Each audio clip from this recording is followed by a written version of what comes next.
Hello everyone, and welcome to the second part of my two-part series covering Final Fantasy VII and its remake.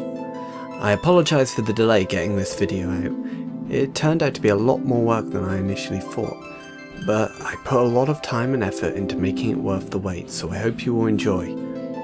This part will cover the Final Fantasy VII remake, so if you haven't seen the previous video and want to know my thoughts on the original game, the link for that video will be in the description below. As usual, the opinions given throughout this video are my own based on my experiences with the game, so whether you agree or disagree with my opinion, or maybe I've gotten something wrong, let me know what you think in the comments below. Now, just like last time, without any further ado, let's mosey.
The Final Fantasy VII Remake released in April 2020 for PlayStation 4 and was directed by Kingdom Hearts series director Tetsuya Nomura and co-directed by Naoki Hamaguchi and Motomu Toriyama, with Yoshinori Kitase, the original director of Final Fantasy VII, back as the producer.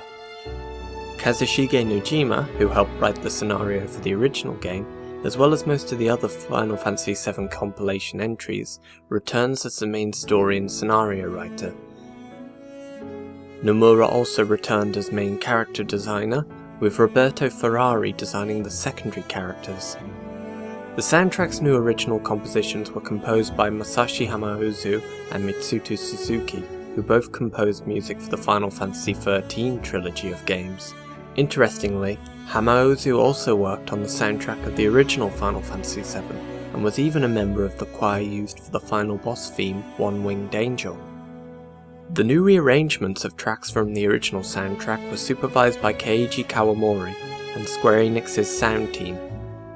The legendary Nobuo Uematsu, who composed the soundtrack to the original game, returns in an advisory role, as well as to compose the remake's ending theme song, Hollow, which was sung by Yosh from the Japanese band Survive Said the Prophet.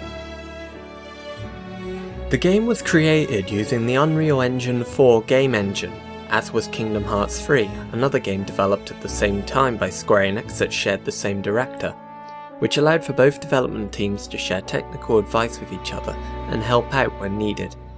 Originally, various external teams, including development studio CyberConnect 2, were attached to the project, However, in 2017, the project was restructured to primarily be worked on in-house, and as such a large portion of the work already completed was remade from scratch.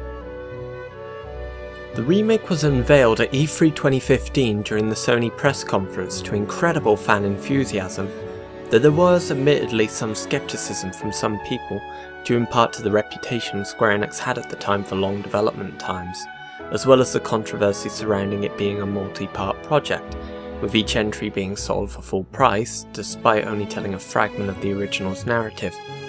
The game was received well both critically and commercially, with reviewers praising the story, gameplay, graphics and music, but criticising some of the padding between story sections, as well as some of the alterations made to the story of the original. It sold over 3.5 million copies within the first 3 days of release, despite releasing during the midst of the COVID-19 worldwide pandemic.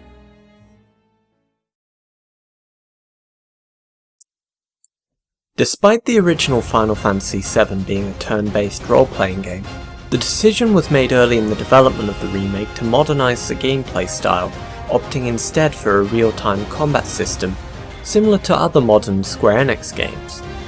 This decision was originally met with controversy, especially from hardcore purists of the original. But after playing through the game myself, I can honestly say that there is a lot of depth to the combat system. From knowing the perfect time to use regular attacks and abilities to build the stagger gauge, a new mechanic implemented into the combat system that when full, stuns the enemy and leaves them open to more damage, or exploiting the weaknesses of enemies and bosses, whether from standard abilities or magic attacks. The materia system also returns, behaving very similarly to how it worked in the original, though tweaked in places to be better balanced for the new combat style. On the default difficulty levels unlocked at the start of the game, you can for the most part get away with not jumping too deep into the combat system and enjoying the game however you like, although admittedly there are still a few difficulty spikes on standard difficulty that may require you to strategize for. If you attempt the game's hard difficulty that unlocks on completing the game for the first time, you have to really think about things, as items can no longer be used and MP cannot be restored through resting. So trying to conserve resources and stay alive suddenly becomes a significantly bigger challenge. Summons return, though unlike in the original, where you could level the summon materia and be able to use them multiple times per boss fight whenever you wanted, in the remake it's slightly different, as you can only use summons during boss fights, once per combat, and only when the summon gauge appears and fills, so the opportunity to use them in the remake is a lot more limited. Though, for the most part, they are a lot cooler and more useful than in the original. The combat system is in all pretty damn great, and the level of depth allows for the boss fights in the game to really take advantage of it and create some memorable and unique challenges. Every fight feels different because the way you need to deal with each one is unique, and as such, it definitely helps keep you engaged with the game as a result.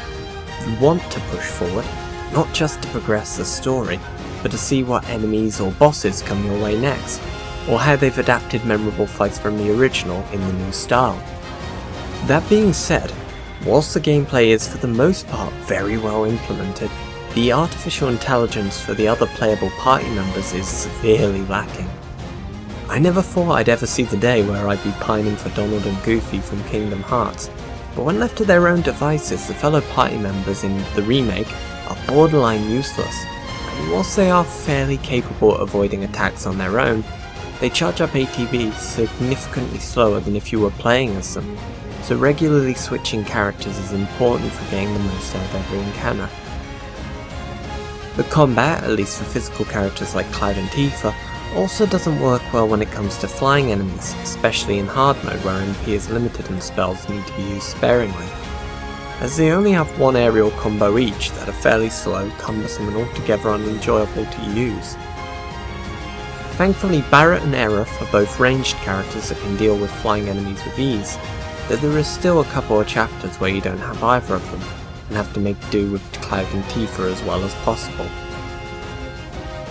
One final issue that isn't really bad per se, just annoying, is that during multi-phase boss fights, when enough damage has been done to the boss to move them on to the next phase of the fight, they become invulnerable until the phase transition cutscene finishes. which isn't really great if you just hit them with a limit break and only barely use the full scope of the attack on them. And more often than not, it also resets the boss's stagger gauge, and that just kinda makes the fight grind to a halt and lose a bit of the momentum and fun as a result. The visuals are vastly updated compared to the primitive 3D graphics of the original, which is to be expected given the leap in technology made during the time between them, with incredibly detailed character models, expressive and emotive facial animations, gorgeous, well-directed cutscenes, and for the most part incredibly aesthetic and jaw-dropping environments. Some locations in the game do look incredible, with the entire of the upper plate locations such as the Mako reactors, Shinra headquarters and the plate towns looking incredible, with great lighting and texture work. However, the same can't be said for the slums of Midgar, as for some reason, perhaps due to the limitations of the PlayStation 4's hard drive speed making it difficult to quickly process them, texture pop-in and several low-quality textures and models plague portions of the environment. The skyboxes used for the faraway environments also look like obvious high-res JPEG images, which is fine for the most part, but because it's a static image, the depth of the background doesn't really change when the characters and the camera get closer or further away, so it can be quite noticeable at times and downright awful at others. For the most part, these issues are minor, and barely worth talking about though, especially when you're in those environments during the nighttime portions of the game, as the reduced lighting make the issues a lot less noticeable. However, when comparing them to the incredibly detailed main and secondary characters in the game, the disparity in quality is a lot more noticeable. It should also be said that playing the game on a 4K screen with a PlayStation 4 Pro makes those poorer textures and models a lot more noticeable, due to the higher resolution making everything a lot clearer. But on the other hand, the higher resolution does make you appreciate the higher quality assets a lot more. In short, for the most part the game is absolutely gorgeous, but there are definitely some outliers that look atrocious, due potentially to the limitations of the PS4 hardware. It'll be interesting to see if when the game's PlayStation 4 exclusivity ends, whether those issues will be fixed when ported to PC or next-gen consoles, or if future entries in the project will be able to figure out a way to reduce those issues. The game for the most part runs really well, with a relatively stable frame rate on both base PS4 and PS4 Pro systems, both performing above 30 frames per second, with very few dips in performance, and when there are dips, it's barely noticeable. The game also supports PlayStation 4 Pro enhancements, though from what I've seen the only real benefit I've noticed is a much higher resolution. Where the base PS4 version has a dynamic 1920 by 1080 resolution, the PS4 Pro version can display at resolutions of around 2880 by 1620, which, like the base version, is also dynamic, meaning that the resolution adjusts during performance-intensive sections of the game to maintain a stable frame rate. As a result, playing on PS4 Pro is for the most part, as expected, the best way to play the game, with a clearer resolution and more stable performance. Though as mentioned earlier, the higher resolution does make some of the poorer textures and environments more noticeable as a result. Stay strong, Tifa! Help is on the way! Johnny's coming, baby!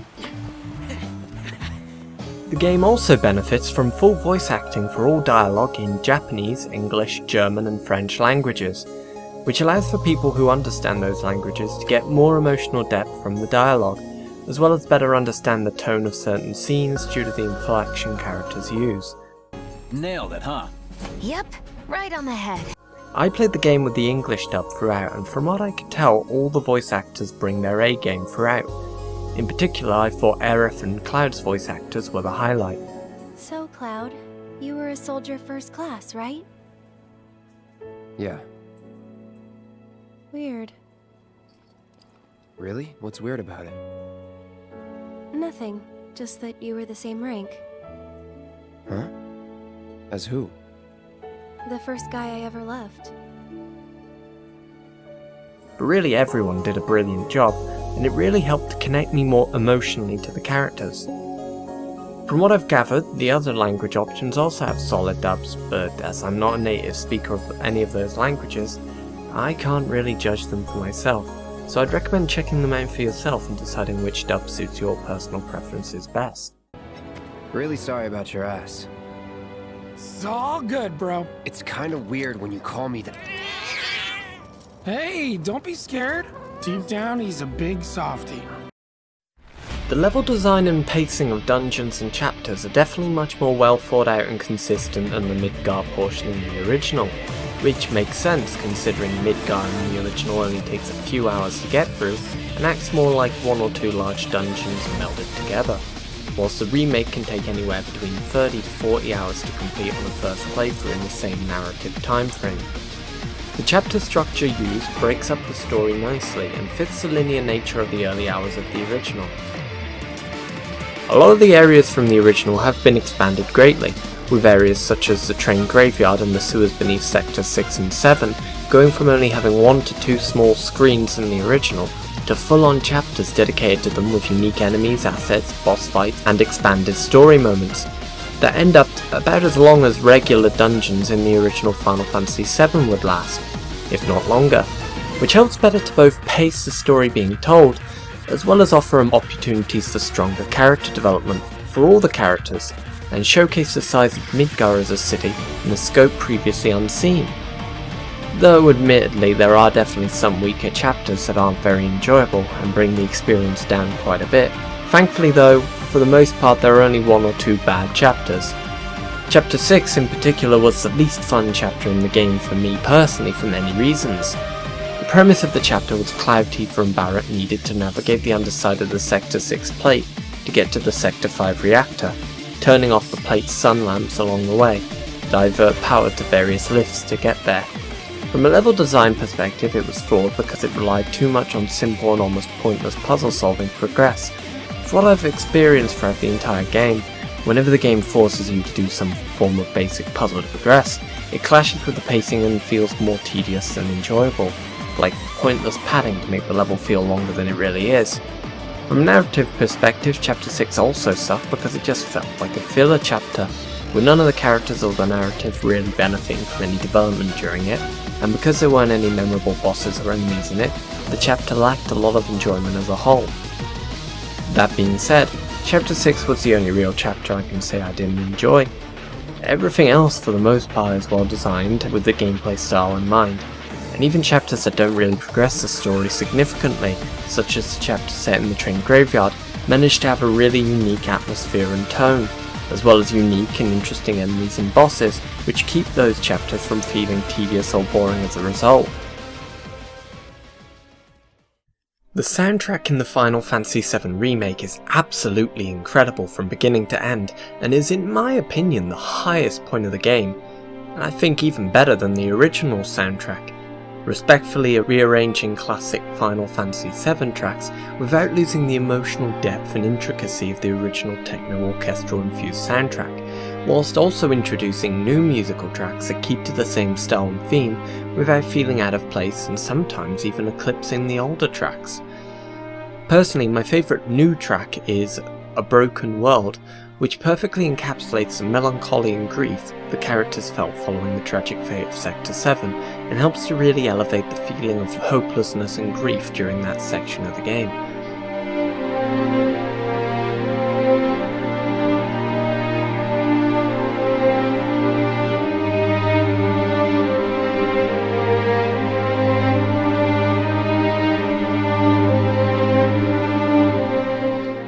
The soundtrack itself is quite hefty, with almost every boss fight having a unique arrangement, which makes progressing through the game a lot less repetitive and tedious as a result. A lot of boss fights also have dynamic music tracks, with multiple phases of the fight each playing different parts, or more of the boss theme on a loop. So even when the boss fights are long and drawn out, the music doesn't lose its luster, due to it changing as you progress through the fight. A perfect example of this is the Midgar Expressway track that plays during the final chapter, during a motorbike segment as the party attempt to escape Midgar.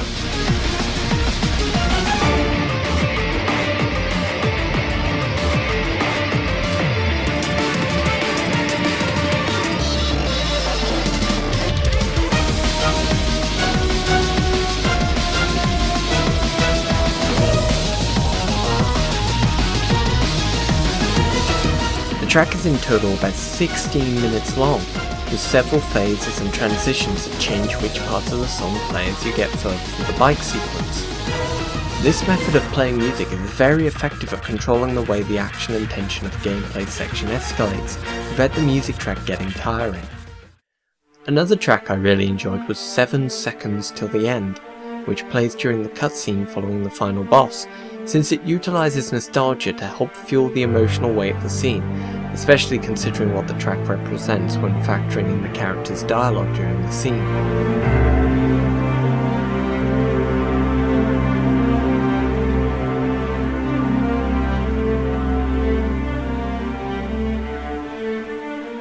As well as effectively concluding the boss fight and getting the player both excited and fearful for what comes next.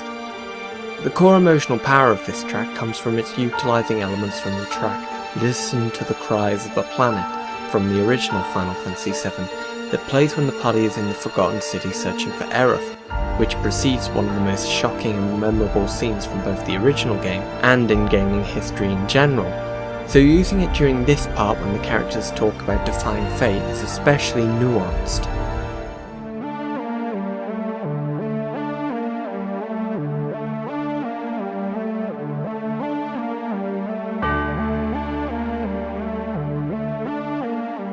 Suffice to say, if there is one thing the remake excels at completely is its soundtrack, and the sound team at Square Enix have certainly proven that they know the power of music in storytelling, as every track feels well suited for the scenes in which they play, and help to properly elevate the emotional weight of those scenes accordingly.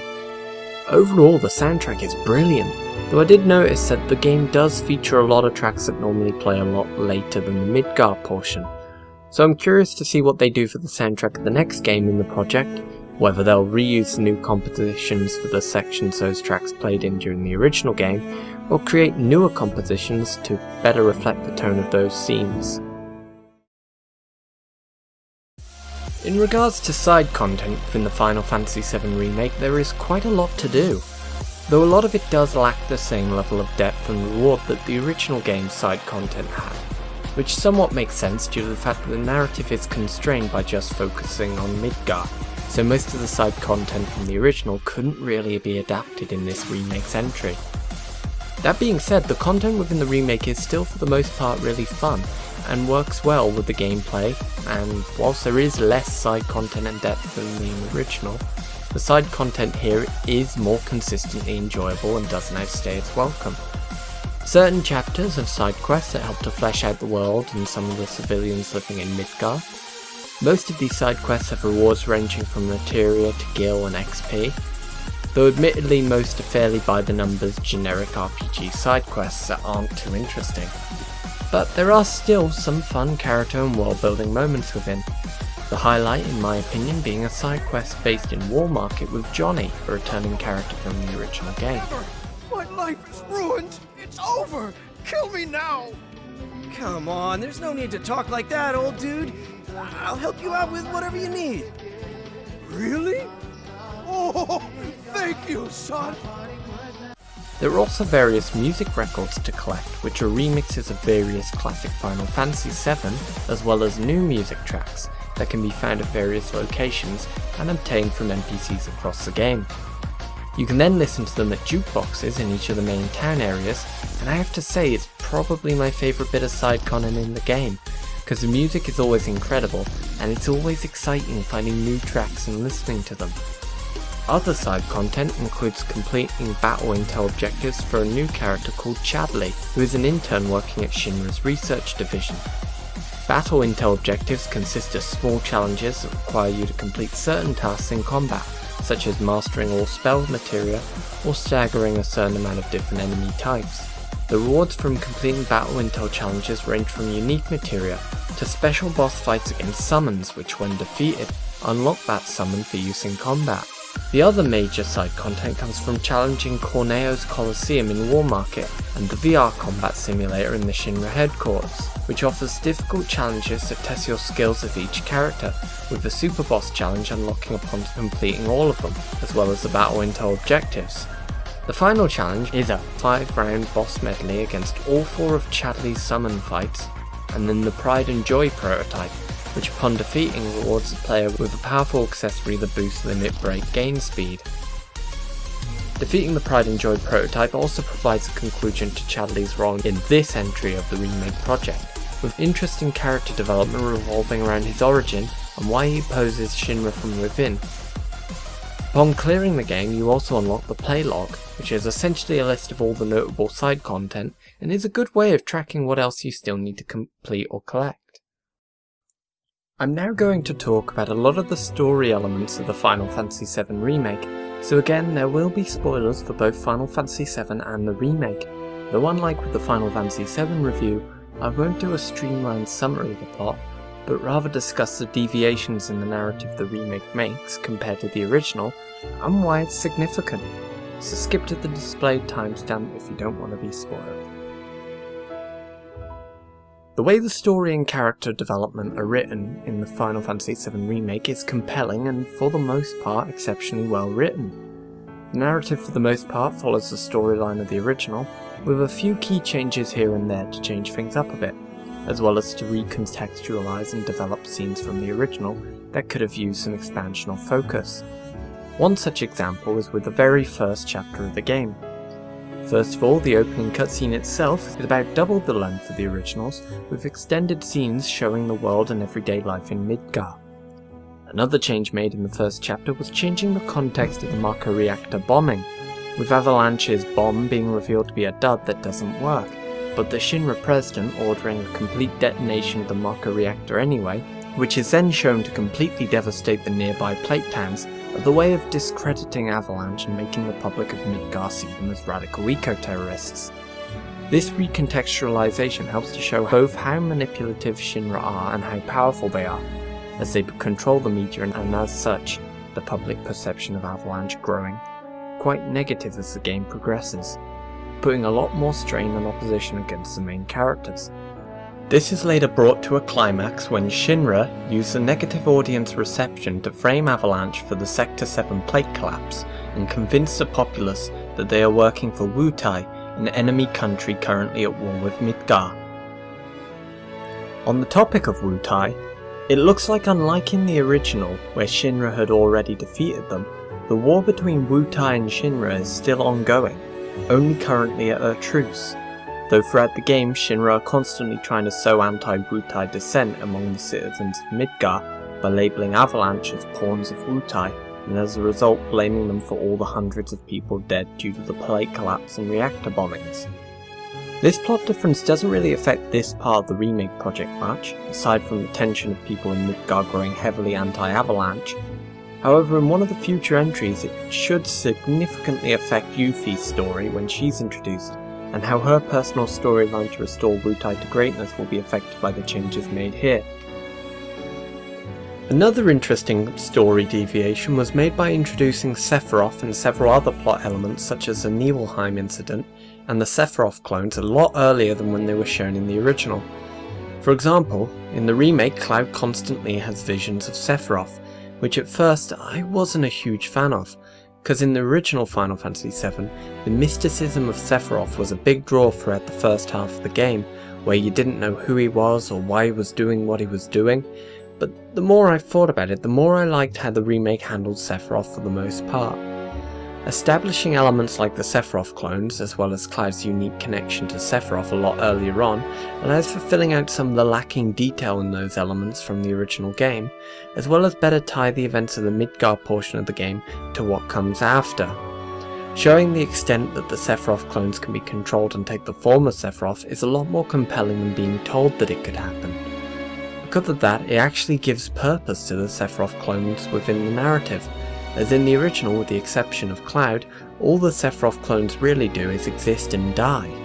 Since in the original, Jenova herself leaves the Shinra building after being controlled by Sephiroth, whereas in the remake, instead, Jenova is stolen from the Shinra building by the Sephiroth clone that Cloud encounters in the Sector 5 slums, whilst another, the clone Cloud encounters living next to him in the Sector 7 slums, kills President Shinra and takes on the form of Jenova Dreamweaver, a new version of the Jenova boss exclusive to the remake.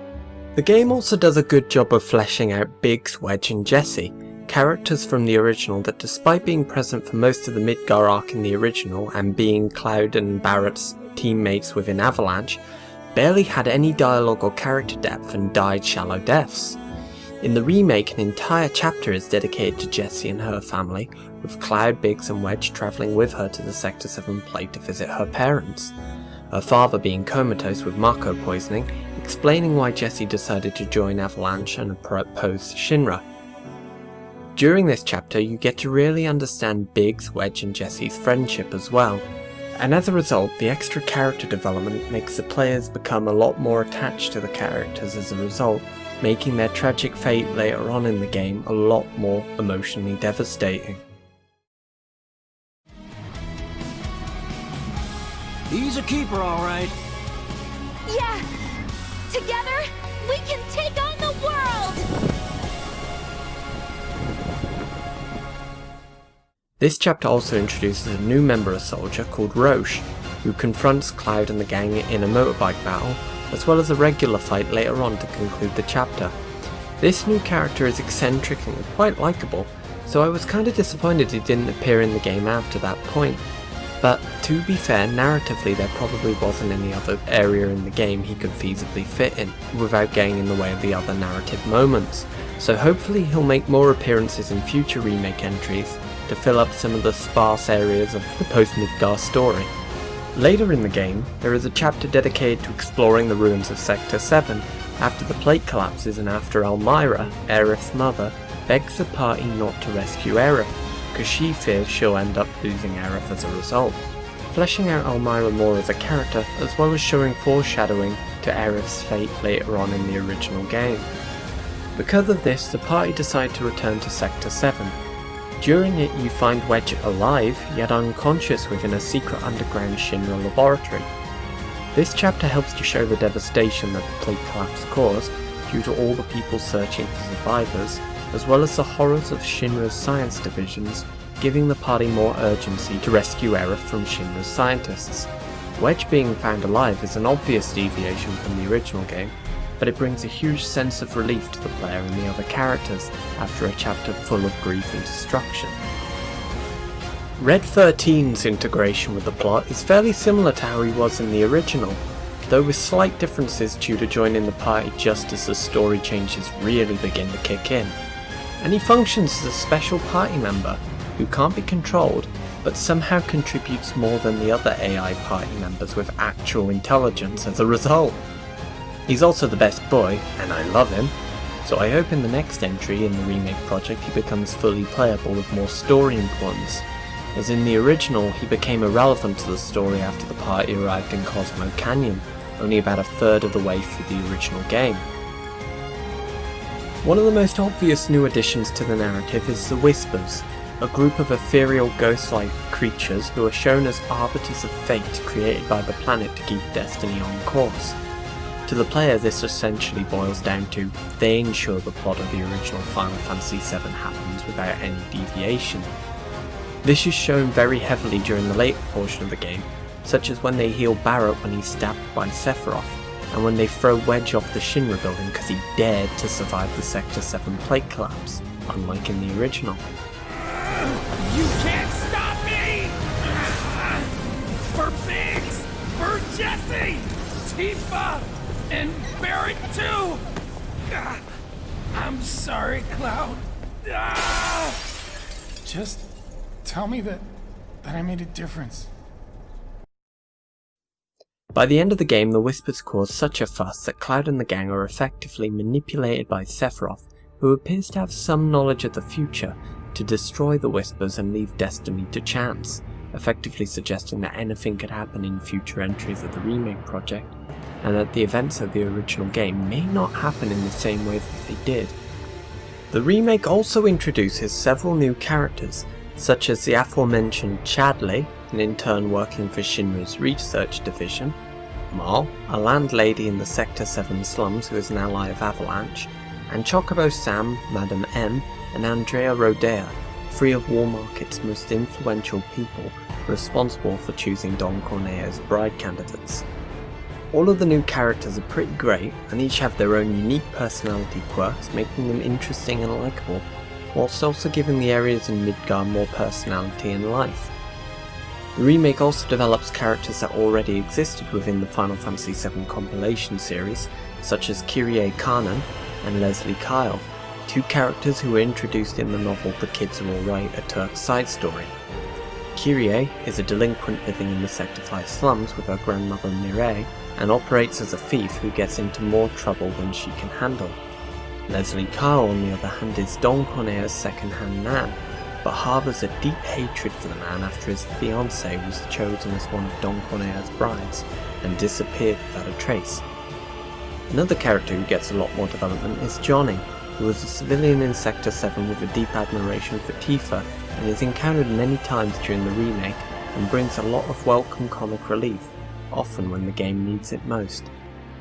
Another minor new addition is establishing a mascot animal for the Shinra Corporation in the form of Stamp, a Shinra attack dog, as it's both an effective way of showing how Shinra uses propaganda to influence their opinion within the general populace, as well as remind the players that it isn't just a military or science-based company, but a company with very heavy consumer purposes, and the way Avalanche used Stamp against Shinra is also really cool and effectively done.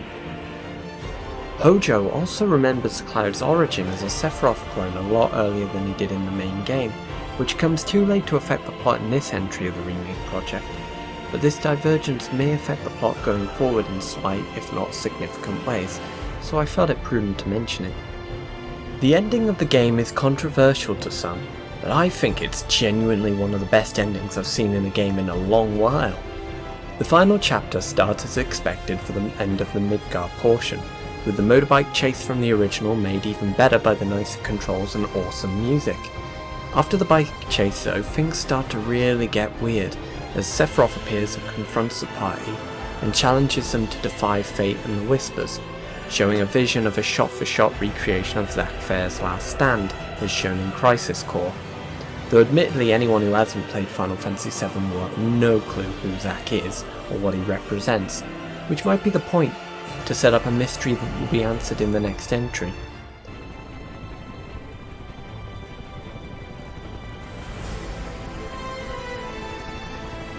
We drag our asses all this way, and this is the welcome we get.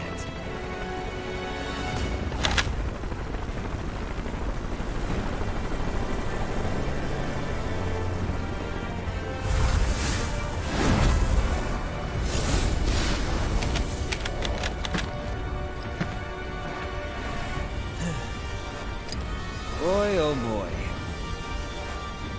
The price of freedom is steep.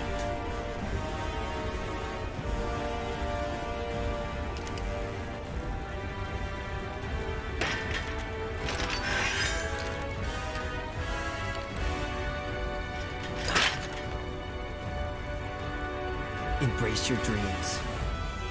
And whatever happens, protect your honor. As a soldier! Come and get it!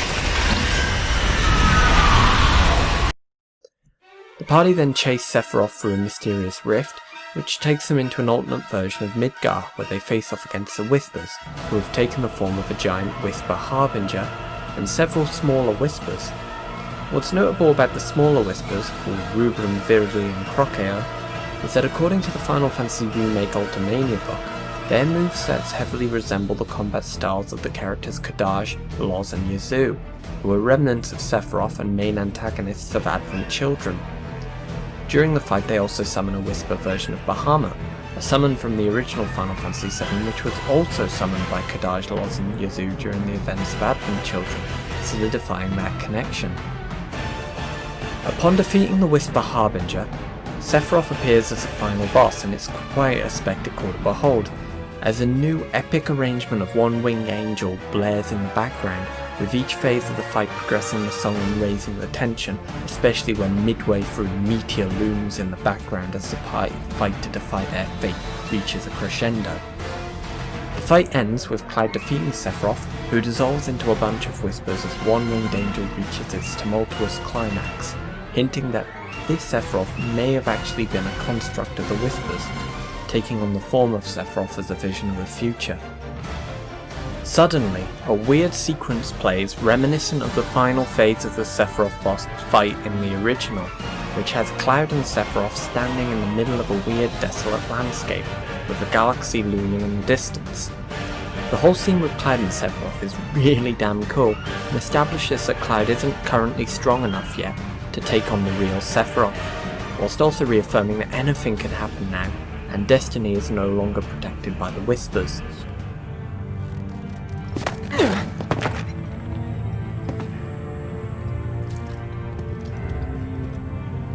Our world will become a part of it one day, but I will not end.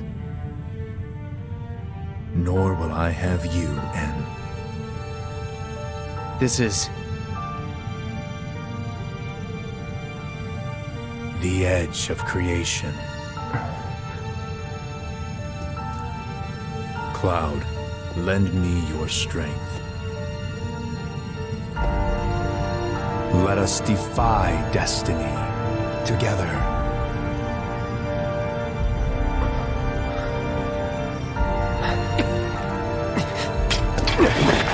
Never.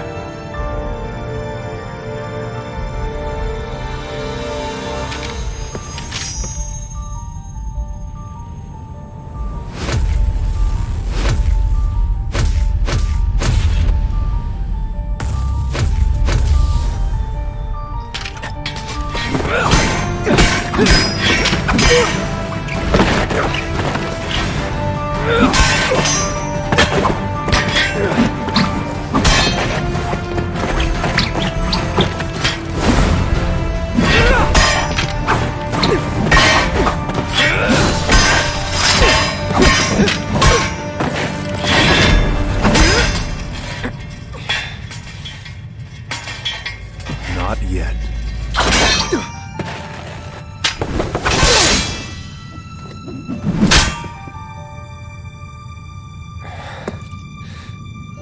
Seven seconds till the end.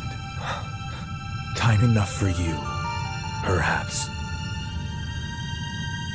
But what will you do with it? Let's see.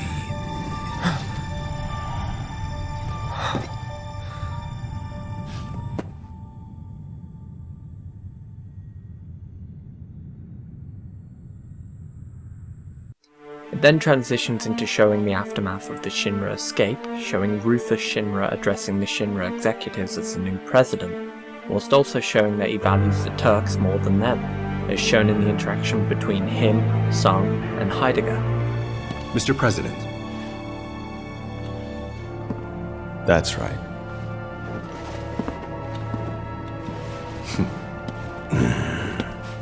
It then cuts to Hojo laughing maniacally whilst surrounded by the wreckage and aftermath of Jenova's escape. Then, in a shocking twist, it cuts to Zack in the desert, with an establishing shot focusing on an empty crisp packet with Stamp, Shinra's mascot, on the front. Though what is notable about this is that a different breed of dog instead of the what other images of Stamp used throughout the game is used, suggesting perhaps that this scene is taking place in an alternate universe. The scene then shows that Zack has survived the Shinra soldiers that killed him in the original and at the end of Crisis Core, as the whispers in the background explode into a bright light. This scene is probably being used to show how the destruction of the whispers has affected the entire timeline and world, so if Zack's survival will affect the plot at all in the future, given the suggestions that it might be on a separate timeline, will have to be seen. Considering Zack's death is also slightly different in Crisis Core than it is in the original Final Fantasy VII, there is also always the possibility that he will still end up dead shortly after. But again, that will have to be seen in the future.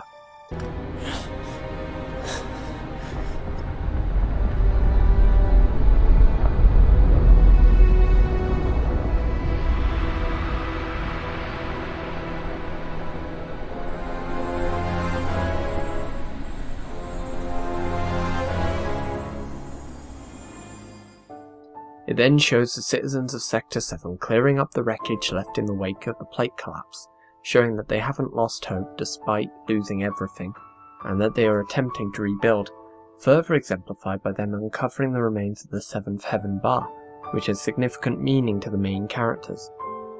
It then cuts to Sector 5, with a camera leading into a window in the Leaf House orphanage, showing that Biggs managed to somehow survive the plate collapse, further exemplifying the change in story as Biggs died during the Sector 7 collapse in the original game. It then cuts to Marlene watering flowers in Aerith's home, showing that she is both safe and happy, yet longs for her father, which is paralleled when it transitions to the party on the outskirts of Midgar, with Barrett promising to return to Marlene.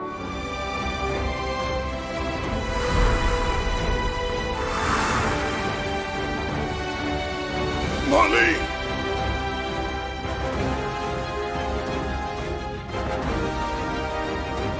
I'll come back. Clyde and the gang then, just like in the original, agreed to track down Sephiroth and walk into the murky distance, I suppose symbolising that they are walking into the unknown, as a vision of Zack carrying a comatose Cloud walks past them towards Midgar, which only Aerith appears to notice, lamenting that she misses the steel sky of Midgar, perhaps symbolising that she preferred the certainty that comes from a constrained controlled sky, and the boundless freedom of the natural sky, which has a triple meaning, because of how fate is now completely uncertain, similar to the freedom of the sky, as well as a reference to Crisis Core, where it's established that Aerith has a fear of the real sky. The camera then pans up and the words, "The unknown journey will continue," and the credits roll.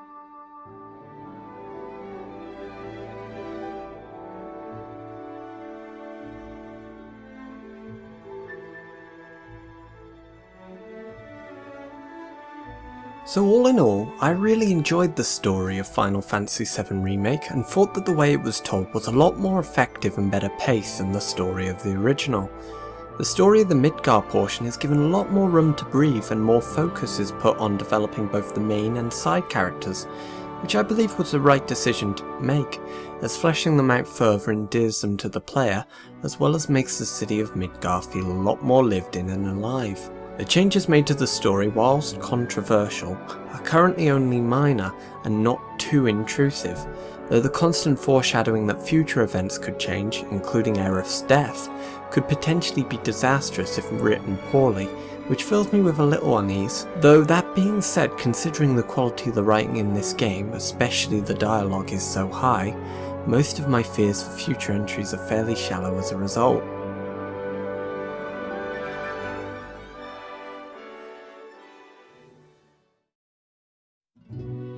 Overall, I adored almost every minute of my time with the Final Fantasy VII Remake. The gameplay is compelling, interesting and well balanced, though the party AI is subpar. The graphics are mostly incredible with gorgeous character models and mostly gorgeous environments, but the disparity in texture and asset quality at times can be a bit annoying. The music is absolutely perfect, I have no complaints with the soundtrack at all. The story I thought was incredible and for the most part very well told, though some of the narrative changes could disgruntle a lot of fans of the original. I only hope that future entries in the remake project can achieve the same, or even exceed the quality of this entry. And as such, I'm very excited to see what the future brings. So, in conclusion, which is objectively better? The original Final Fantasy VII, or the remake? Honestly, the answer is neither, as they both feel like completely different games despite following mostly the same narrative, and both are greatly enjoyable for what they are. The way the story is told in the remake is more dense and focused on character development and world building, but only covers a small portion of the original narrative, whereas in the original, because the game is so large and open and has to cover a much larger story in a shorter time frame, a lot is left vague, and some of the smaller nuances of the narrative and character moments can be lost in the shuffle. Both ways of storytelling have their advantages and disadvantages, and as such I can see plenty of people liking the way the remake is told over the original and vice versa, though there isn't really a clear advantage on the narrative front. Regarding the narrative changes themselves, the way some of the new additions to the story are presented are also going to rub some people the wrong way, especially with how aggressive some of the new elements such as the whispers are ingrained in the plot.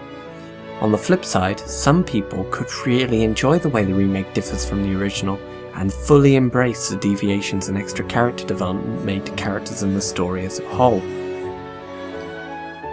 The gameplay differences are the same as the story in that regard, since both games utilise similar mechanics such as materia and active time battles, but in completely different but competent ways. Some people are going to prefer the turn-based combat of the original, and some are going to prefer the real-time combat in the remake instead.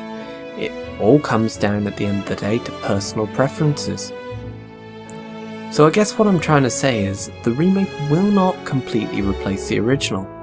At least not for me, and probably not for a lot of other people, as unlike some other remakes, such as, for example, the Resident Evil remake on GameCube, the changes made both in the gameplay, graphics and story, as well as it only covering a small part of the original story, make it an almost completely new experience that will never replace it. If you hadn't already guessed, I personally preferred the remake over my time with the original, but I could definitely understand people liking the original a lot more than the remake, because both games have their advantages and disadvantages and are going to cater to people's preferences differently. It's definitely going to annoy some people that just wanted a straight remake, but personally I think that what we got was something better than a remake. We got something old, yet also something completely new.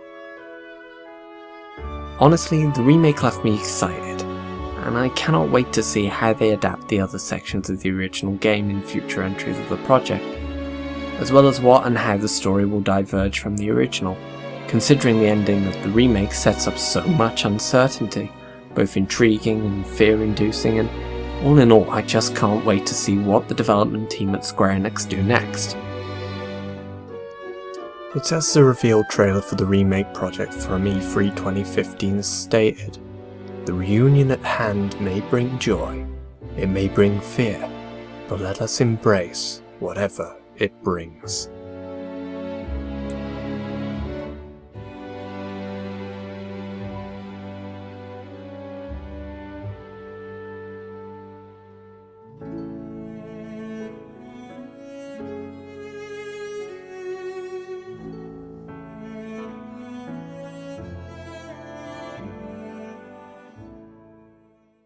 Thanks for watching my two-part series on Final Fantasy VII and its remake. They were really interesting games to review, and I hope I got my thoughts across cohesively. If you enjoyed this video and would like to see more, be sure to like this vid and subscribe to my channel so that you won't miss out on any future content. If you have any thoughts or feedback for this video, please let me know in the comments below. I've got a couple plans for my next bunch of videos, and I'm hoping to start a couple Let's Play series on the side so that I've got entertaining content going out whilst you wait.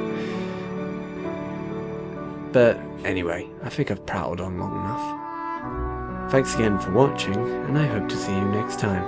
This is Kingdom H, signing off.